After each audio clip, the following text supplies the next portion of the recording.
जय हिंद। Welcome to help kit. Now इस वीडियो में हम डिस्कस करेंगे यूनियन गवर्नमेंट यानी कि संघ सरकार के बारे में। जैसा कि हम जानते हैं हमारे संविधान यानी कि हमारे कॉन्स्टिट्यूशन में यानी कि हमारे संविधान में हमारा संविधान जो है वो भागों में विभाजित है और वो जो भाग है वह अनुच्छेद में विभाजित है यानी कि आर्टिकल में। जो हमारे संविधान में मूल रूप से जो भाग थे, जब हमारा संविधान बना था वह 22 थे और जो हमारा आर्टिकल है वो भी 395 था। यदि संख्या के रूप में देखें तो यह 22 है, लेकिन काउंटिंग के रूप में देखा जाए तो आज यह वर्तमान में 25 है। इसी तरह हमारा आर्टिकल जो है वो भी संख्या के रूप में 395 है, पर काउंटिंग के रूप में कितना है, 470 है। हमारे आर्टिकल के समाप्त होने पर शुरू होती है अनुसूचियाँ। जो हमारे संविधान में जो मूल रूप से जो हमारा संविधान उसमें कितनी अनुसूचियाँ हैं, यानी कि उसमें 8 अनुसूचियाँ हैं, लेकिन यदि वर्तमान में देखा जाए तो इसमें 12 अनुसूचियाँ हैं। यदि आपसे एक क्वेश्चन पूछा जाए कि अभी हमारे मतलब मूल संविधान में कितनी अनुसूचियाँ थी, तो हम यहाँ पर आंसर जो है वो 8 को लगाएंगे। लेकिन यहाँ पर हमसे ये पूछा जाए कि हमारे वर्तमान संविधान में जो अनुसूचियों की संख्या है वो कितनी है, तो हम यहाँ पर 12 आंसर लगाएंगे। जैसा कि यदि एग्जाम में यहाँ पर क्वेश्चन आता है आपका कि हमारे संविधान में कितने भाग हैं, 25 भी दिया है ऑप्शन में, 22 भी दिया है, तो यहाँ पर हम 22 को टिक लगाएंगे, ना कि 25 को।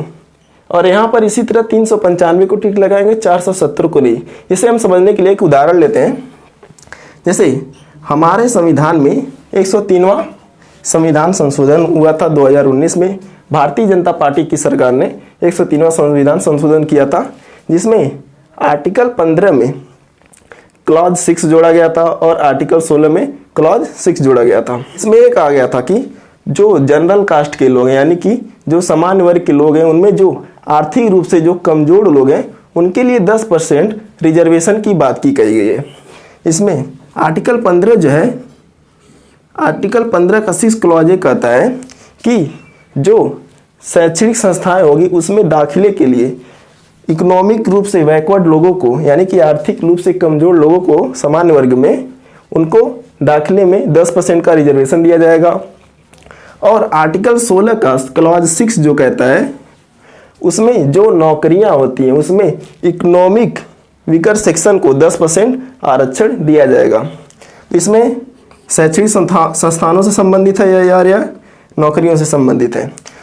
तो जो हमारा आर्टिकल 15 है और जो हमारा आर्टिकल 16 है, इसमें एक क्लॉज जोड़ दिया गया, यानी कि 6 क्लॉज यहाँ जोड़ दिया गया और आर्टिकल 16 में भी एक 6 क्लॉज जोड़ दिया गया। तो यानी कि हमारे संविधान में 395 जो है आर्टिकल हैं, लेकिन ऐसे ही जो क्लॉज जुड़ते हैं, जो संविधान संशोधन के द्वारा नए कानून जब बनते हैं तो ऐसे क्लॉज जुड़ जाते हैं और नंबर के रूप में भी हो सकते हैं, कैपिटल ABCD के रूप में हो सकते हैं। उसी को हम कहते हैं काउंटिंग के रूप में वर्तमान में 470 लगभग है। होप यू कि आपको यह समझ आया हो। यहाँ पर इसलिए हम इसकी बात कर रहे हैं क्योंकि यहाँ पर हम पढ़ेंगे यूनियन गवर्नमेंट के बारे में यानी कि संघ सरकार के बारे में। संघ सरकार है जो हमारा वह भाग 5 में आता है, जिसका आर्टिकल यानी कि अनुच्छेद 52 से लेकर 151 तक। इसमें हम राष्ट्रपति, उपराष्ट्रपति को पढ़ेंगे। ये किस आर्टिकल में आते हैं, 52 और 73 में। 52 से लेकर 73 तक राष्ट्रपति और उपराष्ट्रपति का आर्टिकल आता है। काउंसिल ऑफ मिनिस्टर यानी कि मंत्रिपरिषद का आर्टिकल कहाँ से कहाँ होता है, 74 से लेकर 78 तक। आगे हम संसद के बारे में पढ़ेंगे। हमारा जो संसद होता है यानी कि जो पार्लियामेंट होती है यानी कि लोकसभा और राज्यसभा, उसका आर्टिकल कहाँ से कहाँ होता है, 79 से लेकर 122 यानी कि 122 तक। ऑर्डिनेंस पावर यानी कि अध्यादेश शक्ति, हमारे जो राष्ट्रपति की ऑर्डिनेंस पावर होती है यानी कि अध्यादेश शक्ति होती है, वो किस आर्टिकल में दिया गया है, 123 में दिया गया है। सर्वोच्च न्यायालय यानी कि जो हमारी सुप्रीम कोर्ट है वो किस आर्टिकल में दिया गया है, 124 से लेकर 147 के बीच में। इसे हम सुप्रीम कोर्ट के बारे में पढ़ेंगे। आगे नियंत्रक एवं महालेखा परीक्षक यानी कि कैग, कंप्ट्रोलर ऑडिटर जनरल, इसका जो आर्टिकल है 148 से लेकर 151 के बीच में है। इसे हम 148 से 151 तक पढ़ेंगे। इन सभी को हम सीक्वेंस में पढ़ते जाएंगे। सबसे पहले हम राष्ट्रपति के विषय में पढ़ना प्रारंभ करेंगे। राष्ट्रपति को पढ़ने से पहले हम पहले यूनियन गवर्नमेंट का स्ट्रक्चर थोड़ा सा समझते हैं। यूनियन गवर्नमेंट का स्ट्रक्चर क्या होता है, कैसे होती है, तो कुछ बेसिक बातें हम यहाँ पर बात करते हैं। पिछली क्लास में भी हमने इसके बारे में थोड़ा डिस्कस किया था, इस क्लास में भी थोड़ा, क्योंकि हम संघ सरकार के बारे में यहाँ पढ़ेंगे तो यहाँ पर संघ सरकार के थोड़ा स्ट्रक्चर जानना हमें जरूरी है। हम जानते हैं कि किसी भी सरकार की, कोई भी सरकार, यानी राज्य की सरकार हो या फिर केंद्र की सरकार, उसके 3 अंग होते हैं। उसकी एक कार्यपालिका होती है, उसकी एक विधायिका होती है, उसकी एक न्यायपालिका होती है। इसी प्रकार यहाँ पर हम संघ की सरकार की बात कर रहे हैं तो संघ की एक कार्यपालिका होती है, संघ की अपनी एक विधायिका होती है और संघ की अपनी एक न्यायपालिका होती है। जो संघ की कार्यपालिका होती है यानी कि यूनियन एग्जीक्यूटिव, और उसमें प्रेसिडेंट हमारा आता है, हमारा वाइस प्रेसिडेंट आता है यानी कि हमारा राष्ट्रपति आता है, उपराष्ट्रपति आता है और काउंसिल ऑफ मिनिस्टर यानी कि मंत्रिपरिषद आते हैं। इस मंत्रिपरिषद का जो हेड होता है वो प्राइम मिनिस्टर होता है। हमारा प्राइम मिनिस्टर जो होता है वो मंत्रिपरिषद का हेड होता है। काउंसिल ऑफ मिनिस्टर में 3 तरह के मंत्री आते हैं, कैबिनेट मिनिस्टर आते हैं, एक स्टेट मिनिस्टर आते हैं, एक इंडिपेंडेंट स्टेट मिनिस्टर आते हैं।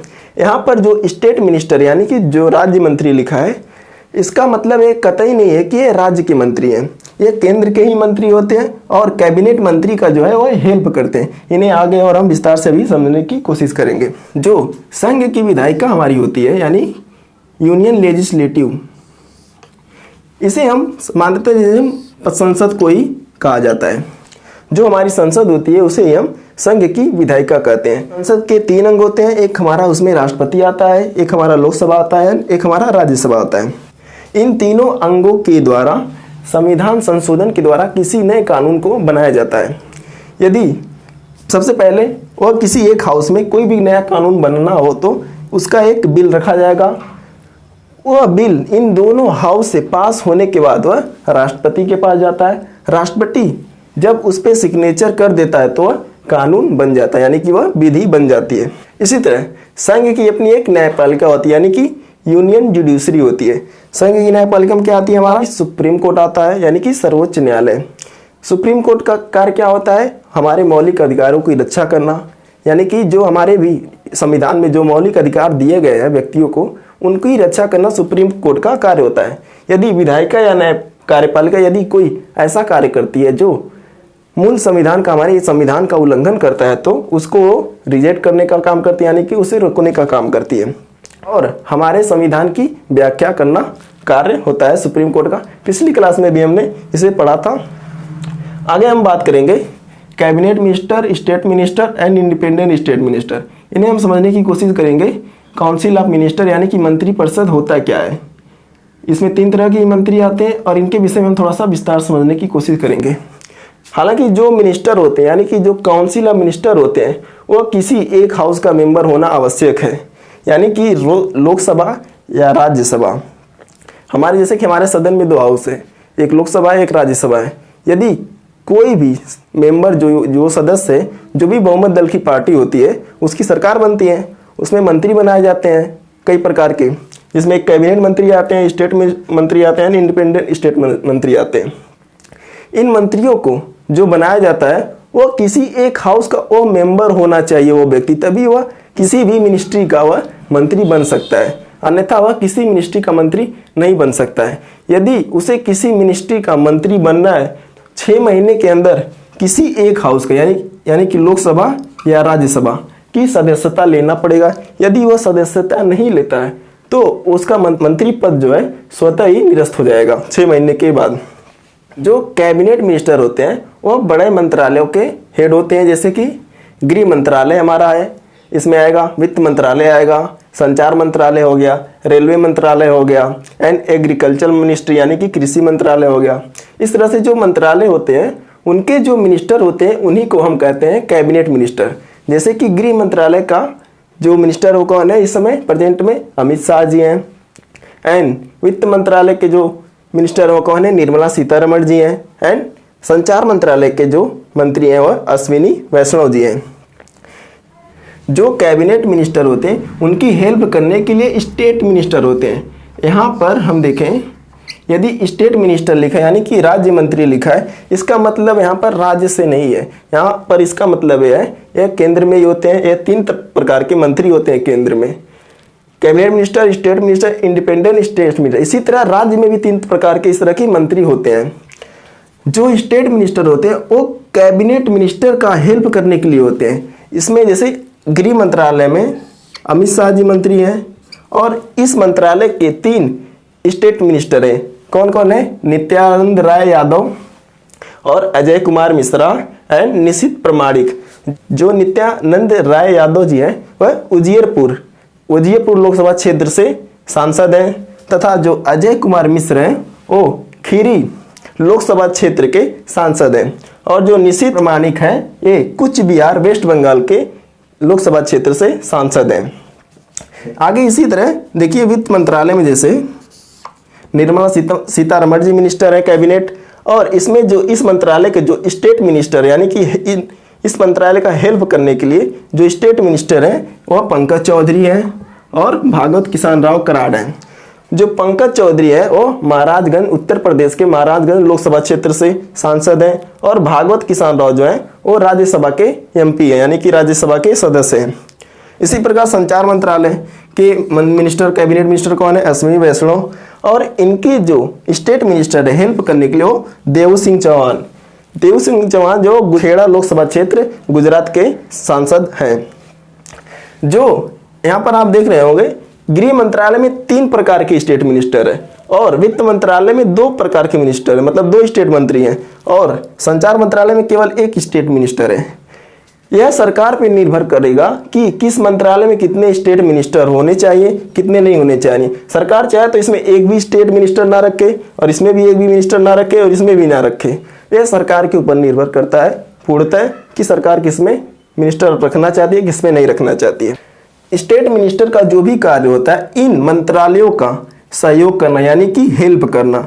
स्टेट मंत्रालय के यहाँ पर एक यहाँ पर जो है राज्य से मतलब नहीं है। स्टेट मंत्रालय का मतलब होता है इन मंत्रालयों का हेल्प करना यानी कि इन मंत्रालयों का मदद करना, क्योंकि ये बड़े मंत्रालय होते हैं, इसका जो कार्यभार होता है वो बड़ा होता है, इसलिए इसमें अन्य स्टेट मिनिस्टर भी इन मंत्रालयों का हेल्प करने के लिए होता है। जैसे कि वित्त मंत्रालय जो था वो निर्मला सीतारमण जी मिनिस्टर है, इसके पहले जो था अनुराग ठाकुर इसके स्टेट मिनिस्टर थे। इस टाइम पंकज चौधरी है और भागवत किसान राव कराड़ है।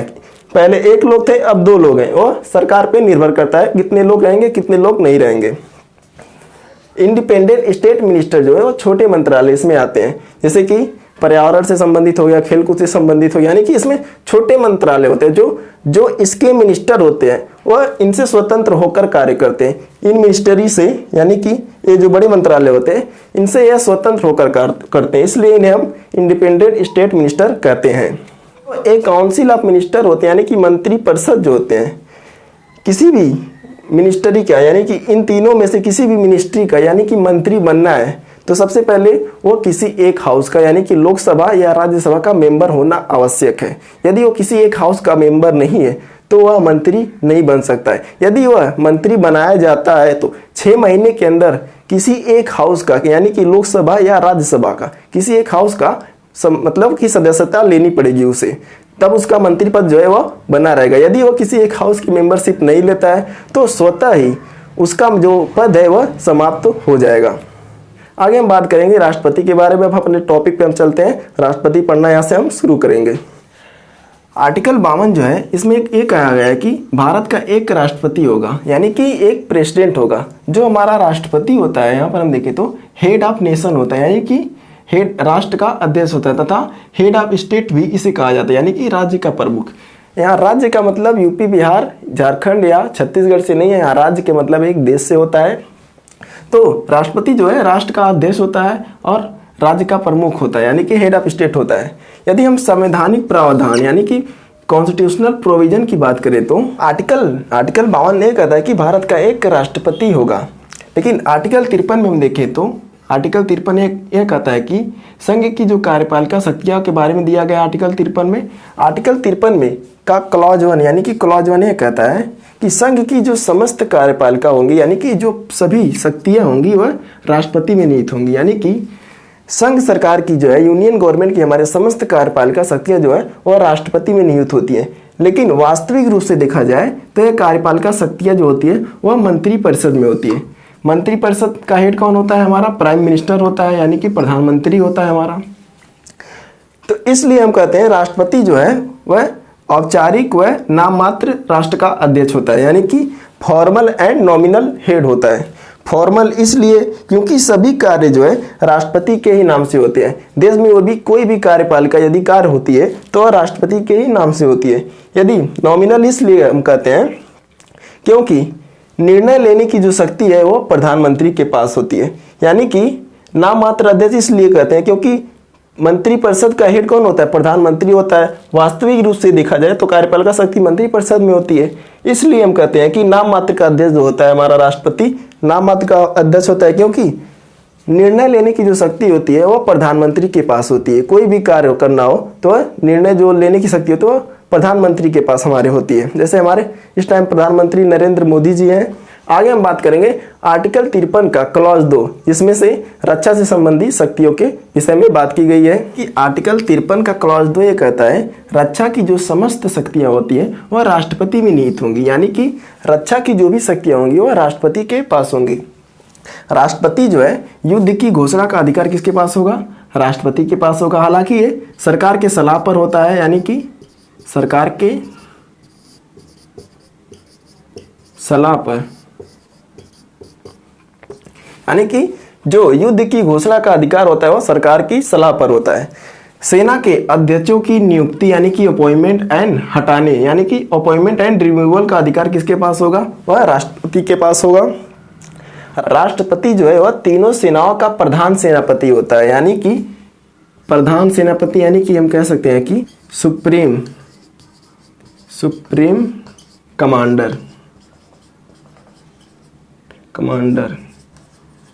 यानी कि सबसे बड़ा प्रधान सेनापति होता है तीनों सेनाओं का। तीनों सेनाओं में जैसे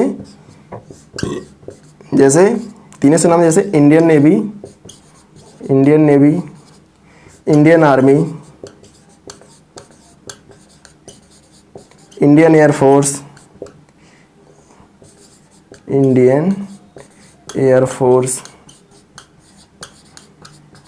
इन तीनों सेनाओं का जो है प्रधान सेनापति कौन होता है? हमारा राष्ट्रपति होता है। युद्ध की घोषणा का अधिकार राष्ट्रपति के पास होता है। यदि हमारे देश में कोई युद्ध की घोषणा करना हो तो राष्ट्रपति ही करेगा। तब यदि कोई अदर देश यानी कि कोई अन्य देश हमारे देश पे अटैक करता है तो, या फिर हमारे देश को क्षति पहुंचाता है तो हमारे सेनाओं को आदेश कौन देगा? राष्ट्रपति आदेश देगा। तब हमारी जो सेनाएं हैं वह लड़ाई करेंगी, यानी कि उस देश से लड़ाई स्टार्ट कर देंगी। वह राष्ट्रपति के पास यह शक्ति होती है। युद्ध की घोषणा करने का अधिकार राष्ट्रपति के पास होता है। सेनाओं के जो अध्यक्ष होते हैं, जो इन सेनाओं के यानी कि इनके जो अध्यक्ष होते हैं, इनकी नियुक्ति और इनके हटाने का जो अधिकार होता है वह राष्ट्रपति के पास होता है। राष्ट्रपति इन तीनों सेनाओं का प्रधान सेनापति होता है, यानी कि सुप्रीम कमांडर होता है। नेक्स्ट क्लास में हम आर्टिकल 54 के बारे में बात करेंगे। आर्टिकल 54 में इलेक्शन प्रोसेस ऑफ प्रेसिडेंट यानी कि राष्ट्रपति के चुनाव के विषय में बात की गई है। आशा करता हूँ आपको यह क्लास पसंद आया। यदि आपको यह क्लास पसंद आए तो क्लास को लाइक करें एंड शेयर करें तथा चैनल को सब्सक्राइब करना ना भूलें। जय हिंद। मिलते हैं अगले क्लास में।